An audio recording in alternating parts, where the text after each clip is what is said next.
My name is Emma Carter, and 3 years ago my own sister tried to ruin everything I had built.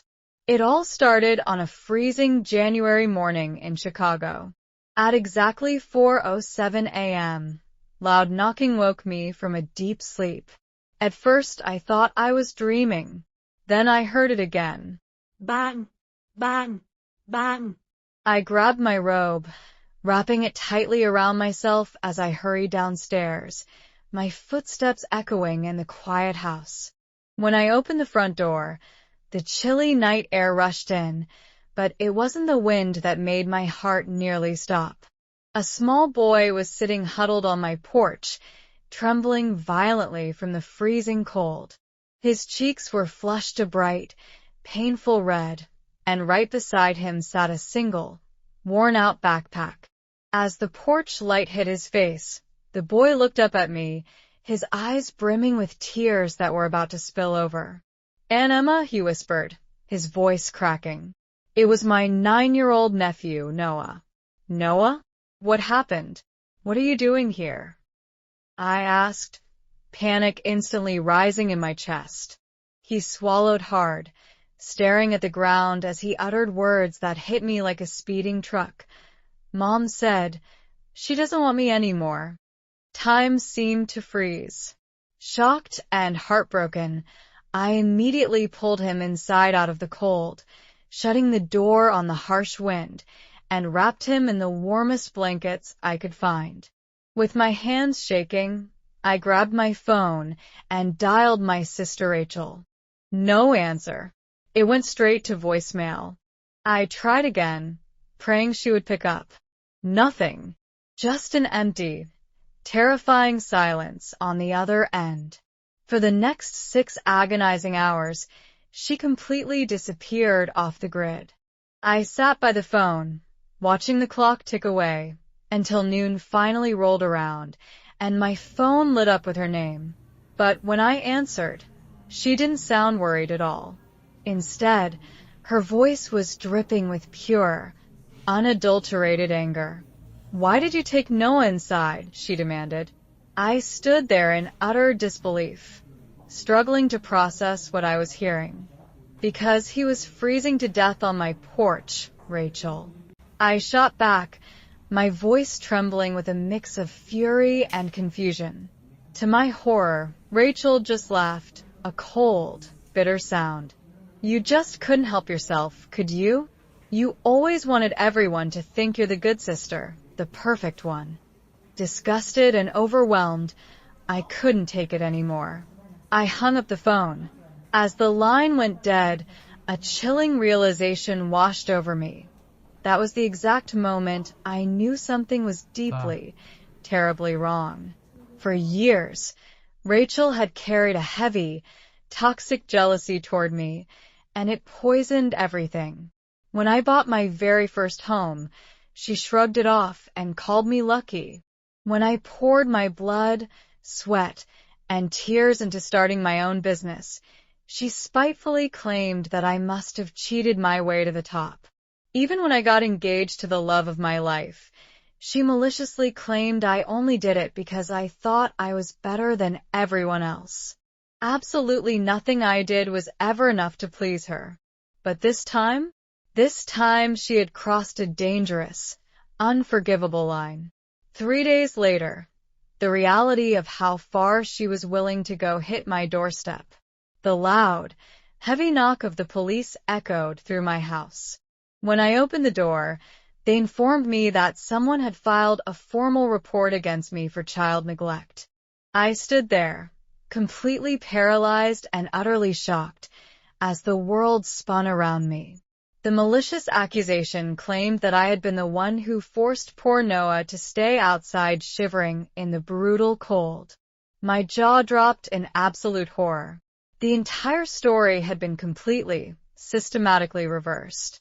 Rachel was turning the tables and pinning the blame entirely on me. Fortunately, when the authorities questioned him, Noah told the officers exactly what had happened that night.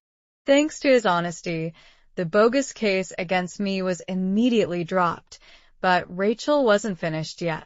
Over the course of the next month, she launched a full-scale, relentless attack on my reputation. She posted toxic lies all over social media. She called up our relatives, frantically spinning a narrative that I was desperately trying to steal her child away from her. She even went as far as claiming that I was mentally unstable and dangerous. Tragically, some family members actually bought into her lies, while others simply chose to stay silent and look the other way. I felt completely, utterly alone, stranded in a storm of deceit.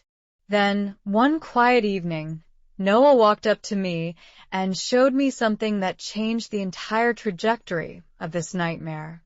He handed me an old, cracked tablet. "Aunt Emma," he whispered, his voice trembling, "Mom forgot to pack this." Curious, I powered it on, and inside, I discovered a saved video file. What I saw on that screen changed absolutely everything. The camera captured Rachel sitting in her living room, talking casually to her boyfriend. She was actually laughing, casually sipping a drink while explaining her sinister plot. "Once everyone blames Emma, she'll lose everything," she sneered into the camera. My stomach turned violently. It was all a setup. She had meticulously planned the entire thing from the very beginning. Every twisted lie, every false accusation, everything. I immediately backed up the file, saving multiple copies of the recording in secure places. But instead of impulsively blasting it online, I decided to wait for the perfect moment. 2 weeks later, that moment arrived. Our family held a massive birthday celebration for my grandmother, and nearly 50 relatives filled the hall. Rachel arrived looking radiating with confidence. She walked around the room, hugging people, smiling brightly, playing the role of the grieving, victimized mother to absolute perfection. Then she stood up to make a speech. In front of the entire family, she pointed her finger directly at me. "Some people destroy families," she said loudly, her voice dripping with fake emotion, "and then pretend they're the heroes." A suffocating silence fell over the room. Everyone knew exactly who she meant. Rachel smirked, genuinely believing she had won the final battle. That's when I calmly stood up. "Actually, I'd like everyone to watch something real quick," I said. I walked over and connected my phone to the large television screen at the front of the room. The moment Rachel realized what I was doing, her confident smile vanished instantly. The video began to play. Her own loud, clear voice filled the crowded room. Every single lie she had crafted, every detail of her cruel plan, every piece of manipulation was laid bare for everyone to see. Nobody spoke. Nobody even dared to move. The room was dead silent.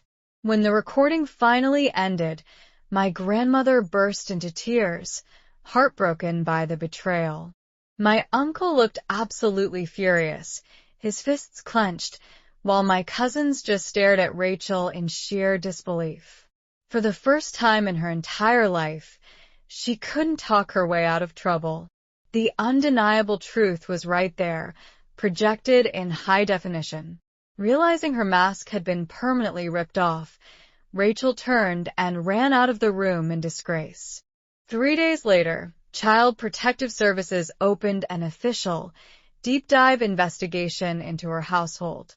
6 weeks after that, Noah was permanently placed with loving relatives who truly cared about his well-being. And as for Rachel, she finally faced serious legal consequences for filing false police reports and child endangerment. But honestly, the biggest revenge wasn't watching her empire of lies crumble. The greatest victory was watching Noah finally smile again, a real, genuine smile.